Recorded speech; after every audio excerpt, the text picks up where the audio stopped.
ओम साई राम। शिरडी के साईनाथ, तेरे चरणों में कोटि कोटि प्रणाम।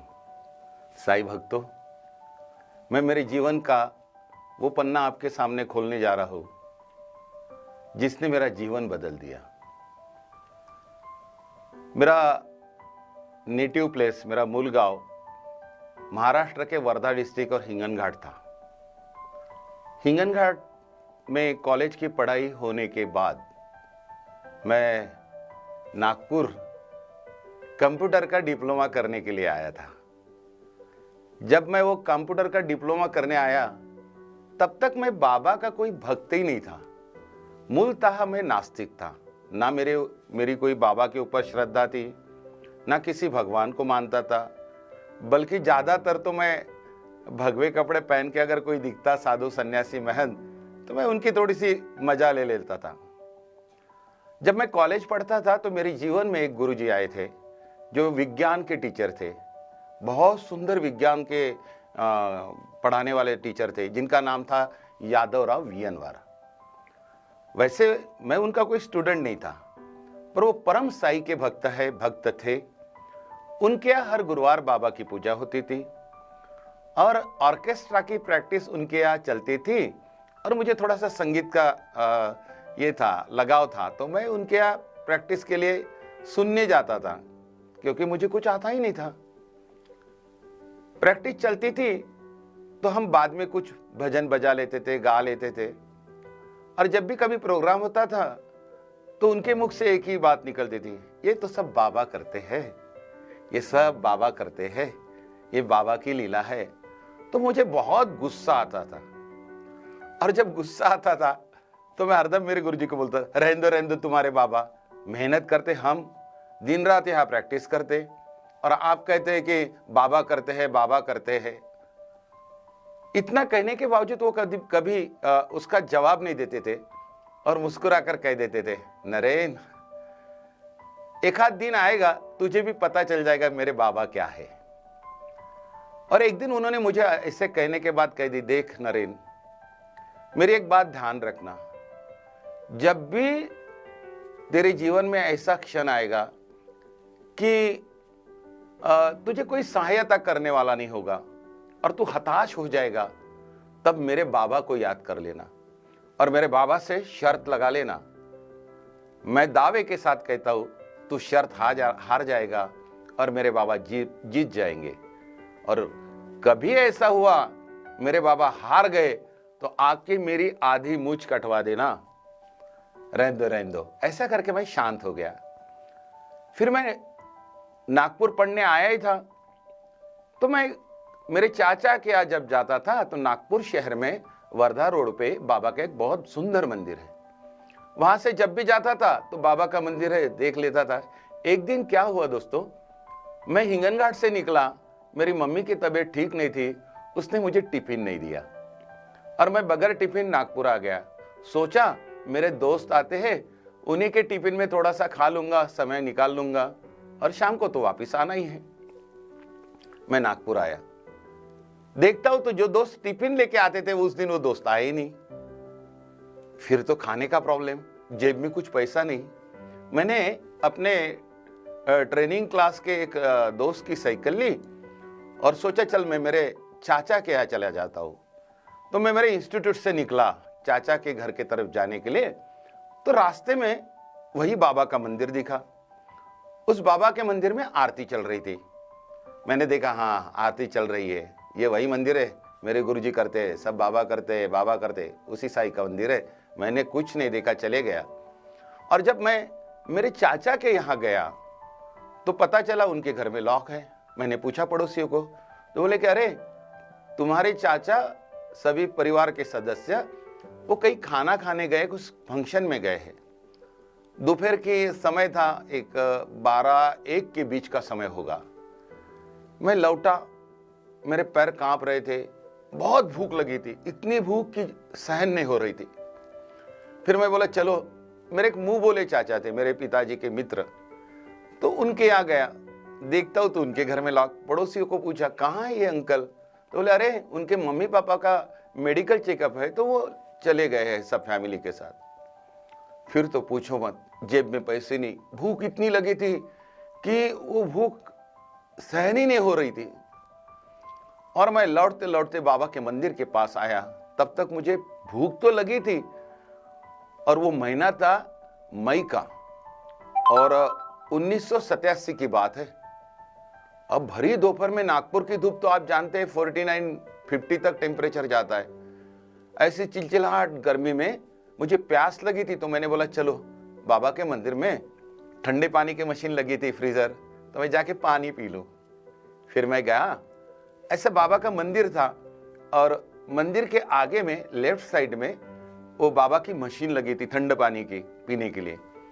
मैंने ग्लास उठाया, वो पानी लिया और जैसे मुंह में लिया और जैसे पिया मैंने, तो पता नहीं भूख के कारण वो पानी शायद मुझे लग गया और ऐसा चक्कर आया, मैं नीचे बैठ गया, पसीना छूट गया और मेरे आंखों के सामने अंधेरा आ गया।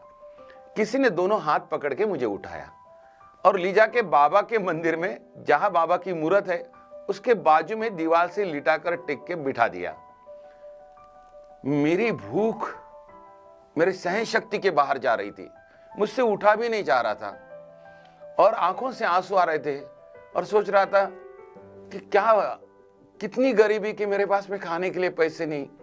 और बाबा, लोग कहते हैं कि मेरे गुरुजी तो तेरे बारे में बहुत कहते हैं, तू बड़ा भगवान है, ये बहुत साक्षात है, ये ईश्वर है, ये कुछ भी कर सकता है, ये हर एक की सुनता है।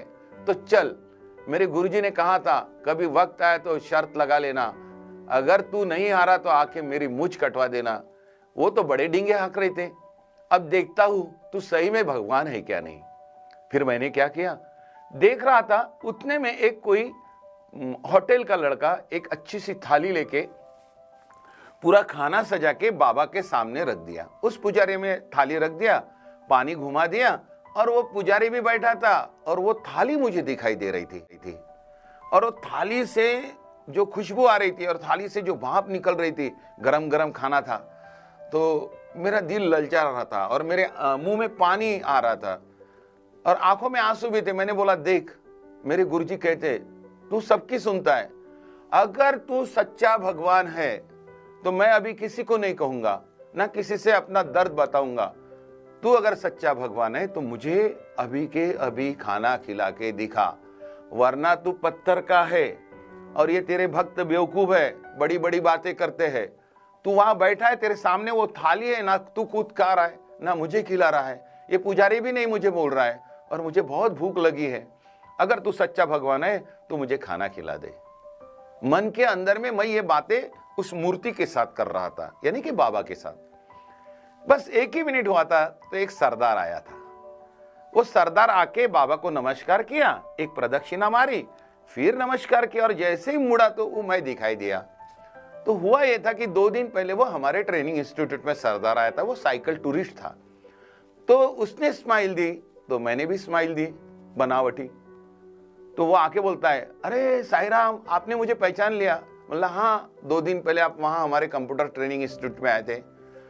हाँ, चलो मेरा तो काम हो गया। उन्होंने कुछ नहीं बोला, सरदार था हट्टा कट्टा, उसने मेरा हाथ पकड़ा और बोले कि चलो मेरा एक काम कर दो। मैंने बोला, देख भाई, मैं तुम्हारा कोई काम नहीं कर सकता, क्योंकि मेरे पास में ना पैसा है, मेरी तबीयत भी ठीक है और मैं तुम्हारे कोई काम का नहीं है, प्लीज सॉरी। वो सरदार बोला, अरे भाई, पैसे की बात नहीं है, तुम ही मेरा काम कर सकते हो। हाथ पकड़ के उसने खींच लिया और मुझे खड़ा कर दिया। बोले, तुम मेरे साथ चलो, मेरा काम तुम ही कर सकते हो, अब मेरे पास कोई चारा नहीं, आपको चलना पड़ेगा। उसने जबरदस्ती हाथ लेके पकड़ के बाहर निकल के आया और मंदिर के बाजू में एक स्टोर रूम थी, वहां लेके गया। बोले, बैठो यहाँ। तो फिर बोला, ठीक है, बैठ गया मैं। अब करता क्या, वो सरदार जबरदस्ती कर रहा था। उतने में एक लड़का आया, सरदार को बोला, सर मैं कर लूं? बोले, हाँ हाँ, कोई बात नहीं। सामने में एक टी टेबल था, एक ऐसा टेबल था, बाकड़ा जिसे कहते हैं अपने हमारे विदर्भ में के भाषा में, जिसपे लेटा जाता है, और एक चेयर थी, चेयर पे वो बैठा था, मैं बाकड़े पे मैं बैठा था, सामने में टी टेबल था। सरदार बोले, जाओ लेके आओ। फिर देखते ही देखते वो लड़का बड़ी बड़ी बाउल में खाना लेके आया। मैं देख के दंग रह गया, गरम गरम पूरी, सीरा, श्रीखंड और इतनी सारी चटनी, सब्जी, आलू की सब्जी थी, चना था, वो सारा लाके रख दिया, चावल भी था। बोले कि आप निपटा लो। बोले कि ठीक है हम कर लेंगे, चले जा। वो लड़का चले गया और कुछ देर के बाद में सरदार ने वो लड़का दरवाजा लगा दिया और हाथ जोड़ के कहता है, साईं राम, आप तो मुझे भगवान जैसे मिल गए, मेरी समस्या हल हो गई, आप ये भोजन कर लीजिए। मैंने बोला मैं और भोजन, आप ये खाना? हाँ हाँ भाई, ये खाना मेरे लिए ही था, क्योंकि मैं साइकिल टूरिस्ट हूँ और जब मैं हैदराबाद से नॉर्थ इंडिया घूमने जा रहा था, मंदिर लगा तो मंदिर वालों ने मेरी रहने के खान पान की व्यवस्था कर ली। आज सुबह मैं कॉलेज में गया था, वो कॉलेज था मॉरिश कॉलेज करके है नागपुर में। मैं वहां गया तो वहां के प्रिंसिपल मैडम ने मुझे जबरदस्ती घर से टिफिन बुला के खाना खिला दिया। अब मुझे उन्होंने बहुत फोर्स किया करके मैंने खा लिया, पर समस्या ये थी अगर मैं मंदिर जाऊंगा और वो खाना नहीं खा पाऊंगा तो उनका खाना वेस्ट जाएगा और मैं उनको क्या जवाब दूंगा। इसलिए मन ही मन बाबा से प्रेयर करके आ रहा था, बाबा मेरी गलती नहीं, आपने वहां खाना खिला दिया तो ये खाने का क्या करूं, मैं क्या बोलूं, उन्होंने तो खाना बना के रखा होगा और आप दिख गए तो मेरी समस्या हल हो गई, आप खाना खा लीजिए। दोस्तों इतना सुनने की देरी थी, इतनी भूख लगी थी, मैं ऐसे टूट पड़ा। एक आधा इंसान, एक आदमी अगर 8 दिन से भूखा और उसको खाना मिल जाए तो टूट पड़ता है। वैसे मैं या खा लिया, खाते खाते खाते इतना खा लिया, पानी भी पीने का अवसर नहीं मिल रहा था, खा लिया। तो खाते खाते यहां तक खाना आ गया, पूरा खाना खा लिया। फिर से वो लड़का है, सर लगवा दूं? तो सरदार बोले दो। मुझे कुछ पता नहीं चला कि ये क्या कह रहे, दो क्या है। थोड़ी देर बाद वो लड़का आया, 2 बड़े बड़े ग्लास में लस्सी लेके आया। बोले ये आप? मैंने बोला सरदार जी ये? बोले ये आपके लिए, ये मेरे लिए। मैंने बोला मेरा पानी पीने के लिए जगह, कोई बात नहीं, ये थोड़ा पानी पी लो, ये लस्सी भी पी लो। दोस्तों वो लस्सी सरदार ने पिलाई, पीते पीते पूरा पेट भर गया था और मुझे नींद आने लग गई थी। मैंने बोला भैया मेरी आंखें घूम रही है, मुझे नींद आ रही है, नशा सा हो रहा है, मैं सोता हूं। और मैं सो गया वो बाकड़े पे और मुझे गहरी नींद लग गई। करीब 1-1:30 बजे का समय होगा। फिर कुछ समय के बाद में मेरे नींद खुली, देखता हूं तो 3-3:30 बजे थे। मैं उठ के देखा तो मुझे बहुत प्यास लगी थी। बाहर देखा, ना वो लड़का था ना सरदार था, वो बाकड़ा वैसे ही था, वो टी टेबल वैसा ही था। बाहर आया, पूछा ये सरदार? बोले वो घूमने गए होंगे, रोज आते चले जाते।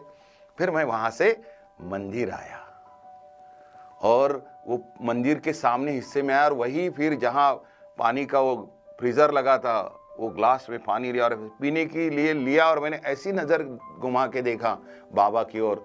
तो क्या बताओ दोस्तों, वो बाबा की मूर्त इतने खिलखिलाते हुए हंस रही थी। क्यों बेटा कैसी रही? तू मुझे बोल रहा था ना खाना देंगे तो मानूंगा।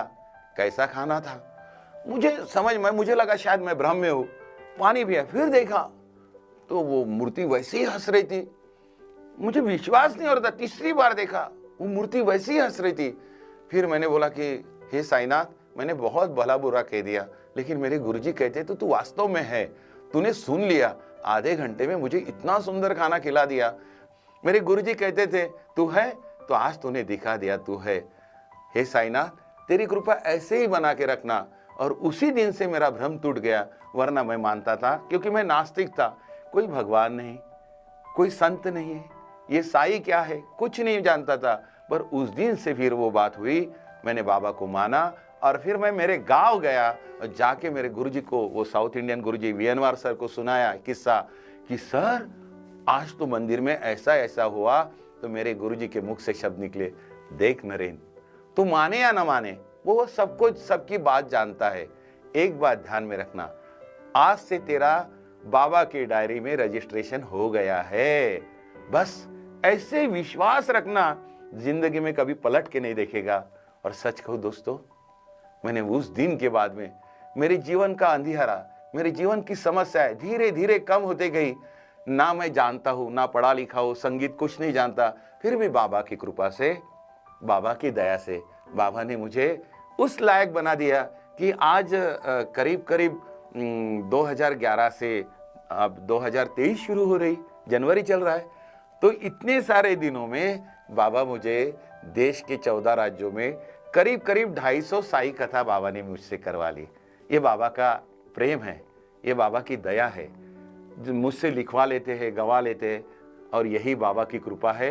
ये कृपा मेरे जीवन पे और बाबा के समस्त भक्तों के ऊपर बनी रहे, यही मैं बाबा से प्रार्थना करता हूँ।